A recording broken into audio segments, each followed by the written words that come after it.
not just be four individuals playing individually, but to be a unit. And how I achieve it might be a little bit different than how Bern achieves it or how Catherine or Sean achieves it, but there is this conscious effort to always listen to each other and to be together. My name is Bernadette. I'm Jose. I'm Catherine. Bern the Brights. I play acoustic guitar. Play electric guitar and sing. I play drums. And you're watching Project Greenroom.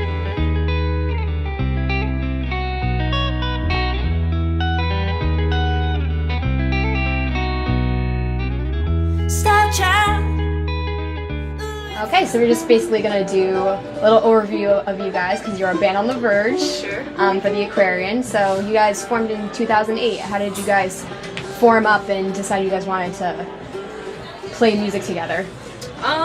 Partially accidental. I was working at a bookstore at the time and it was going out of business. And the last day we were opening, I was throwing a rock concert. So I originally was just going to do something with Bernadette, but she wanted to do full band. So she had known Jose through a mutual friend, and he had played on a couple of recordings with her. And then we knew Sean, because I went to high school with him. So we all just got together for one night, and then just didn't stop playing for some reason. So that's sort of how it all came together.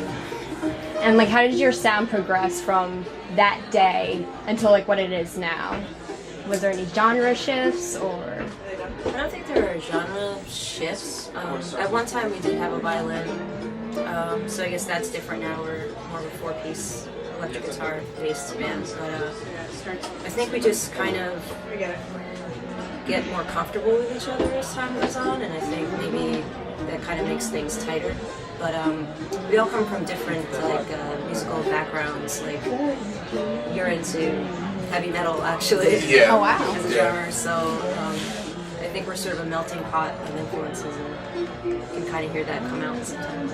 Yeah, and so, one day, we play something that's like this beachy, folky thing, and then something else is like loud Led Zeppelin style stuff, so it's just sort of all over the place all the time. So.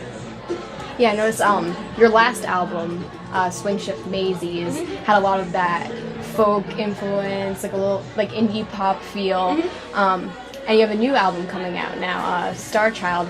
Is that the same kind of feel, or are there any changes? Like, what was the creative inspiration for this new album? Actually, Star Child was sort of like this song that didn't really fit perfectly with a lot of other songs that we're doing. But it works like in a live setting, and like people really into it. So we had like this thing to figure out is where we're going to put it, how we're going to release it, and we actually decided to put it out with Lost in the Sea because somehow those two songs work as a group together. I think it's somewhat of a departure from Swing Shift Maisies. It sounds a little bit bigger, there's more layers going on, and we got a little bit more comfortable, I think, taking risks in the studio. So yeah, just doing more than what the first one was more of like, let's just do what we do live and get it down and get that right. So we didn't have time or enough comfortability, like Bernadette said, to really like build upon that more. So with these songs, it was let's see what we can do in the studio and then figure out what the hell we're gonna do later on live. We'll make it work somehow. So that was sort of the idea for that, I guess. I'm glad you guys brought that up because you're actually releasing Star Child on the 7-inch vinyl. Yes. How did that idea come to you guys? Like, when did you decide you wanted to do vinyl? I guess we've always wanted to do vinyl. It's expensive, like way more expensive than a CD, so trying to decide what's right. We always want to do something on record store days, so last year we did an in-store performance at a record store, and this year we were pretty close to being ready with these songs, so we just decided to make an insane schedule for ourselves and get it done somehow on time. So, I don't know. But vinyl, I don't know. Yeah. I was gonna say maybe subconsciously we have a special thing about Star Child. Like we know that song is so different. We kind of wanted to give it its own life, its own package, its own essence, and not worry about like gee, we hope people would pay attention to it if it was on a 10-song disc or something like that. And yeah, and it just became an opportunity to like, why not? It's like, it just became a why not thing, not more than any other reason, I guess. Yeah. And it's kind of fitting because Record Store Day is such like an event. Like music lovers are like look forward to it every year. And I grew up watching like my dad and my mom play records, and I even saw 8-tracks. They were like this little weird boxy thing that you only press play or fast forward. You couldn't rewind. Yeah, and you have to like zip back if you want to hear a song. Yeah, they didn't know what that was, and you know, records were just like in these boxes in my living room, and you know what have you. But now it seems like what's kind of old is new again. It's like this, you know.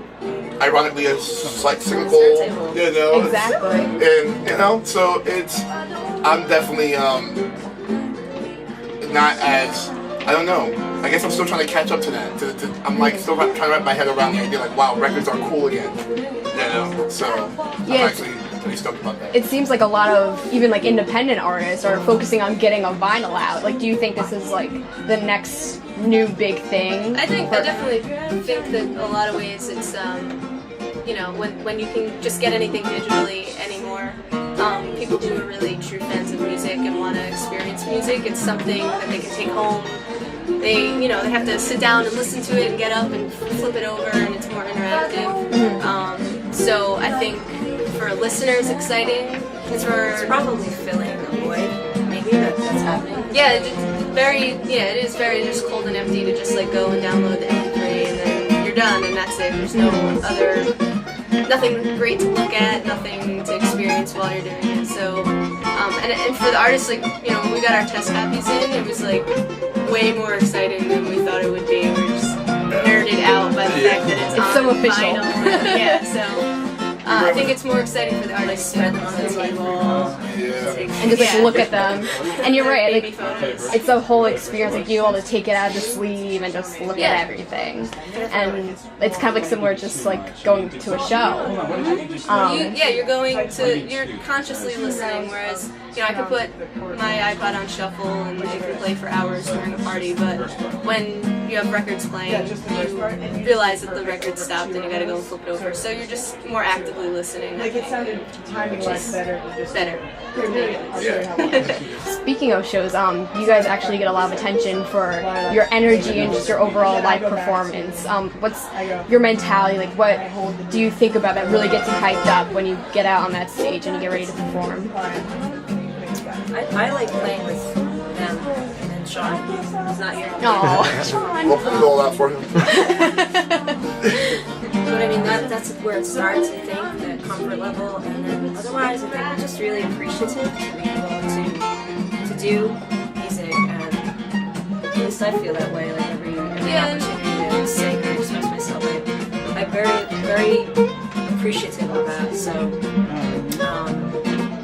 that's motivating and sharing. And then when people dance and sing along, that's also even more motivating. So it's, you know, sometimes it's just really fun to play loud and aggressively when we can. So aside from it's fun to play with each other and it's fun to play for people. Yeah, because it's just, you guys get like lost in your performance, which I think so many people respect and just love. But another thing that adds in, I think also, I mean, this is for me personally, is to have done it with other people and to then, you know, realize maybe you kind of take it for granted a little bit.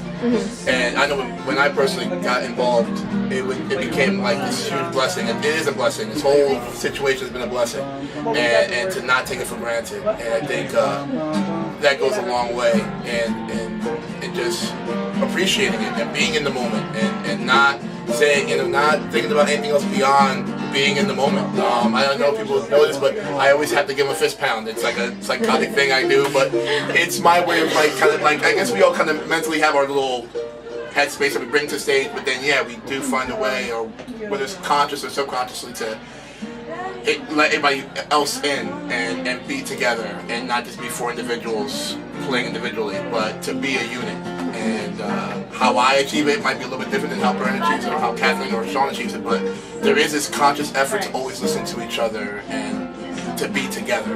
And you know, I think we've been in past situations where we probably didn't have that in our bandmates, and with us it kind of happened from that first rehearsal, from the first show, it just was without effort. Yeah.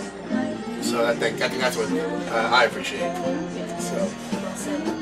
So you guys are a good fit then. Yes. We're gonna get more stuff from Bern the Brights, right? Yes, definitely. Then expand our base, I guess. You know, we kind of were very conscious. Actually, Catherine talked about this recently.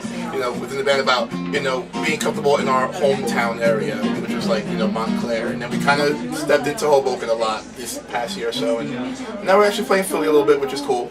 And hopefully we can kind of get down to like the DCs and the Baltimores and actually even back up to Boston, or we've been to Maine a couple times. We've been fortunate enough to find the ability to do that. So I guess on top of playing locally, it's just try to get out when we can, and Into your eyes.